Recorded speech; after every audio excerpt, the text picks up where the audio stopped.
Well, I actually had an entirely different profession. For like 13 years of my adult life, I worked in a different field and yet always knew that I wanted to be an artist. And after years of putting that aside and getting increasingly depressed and disconnected from how I'm wired, I decided I needed to make the jump. And so coming back into art was really a coming home to my first love, my first interest in terms of what makes sense to me.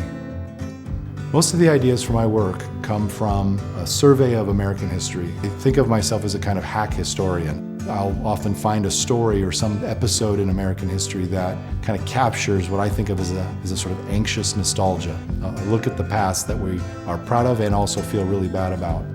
My work tries to communicate some of the complications of ambition, what we construct in our lives, both past and present. What we construct tends to construct us, and in some ways, what we construct has a destructive side to it. It isn't all about the hope and the bravado of moving forward. It's also about what we lose when we do that. I think of painting and drawing as kind of my first media or my primary language, but collage has become an important part of that, or assemblage, where the kind of piecing together of different ideas in terms of things like paint or pencil, but also actual collage, actual assemblage with found elements. Those kinds of pieces have been a really helpful way for me to create and come up with new meanings in my work.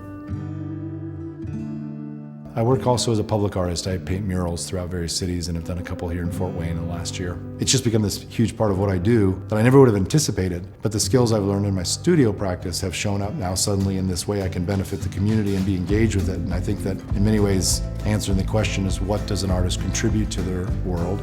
I feel like I get to live that. There's a tremendous amount of application for what you're going to do as an artist in the world beyond just making your own pieces, how you can make the world better and more engaged with art.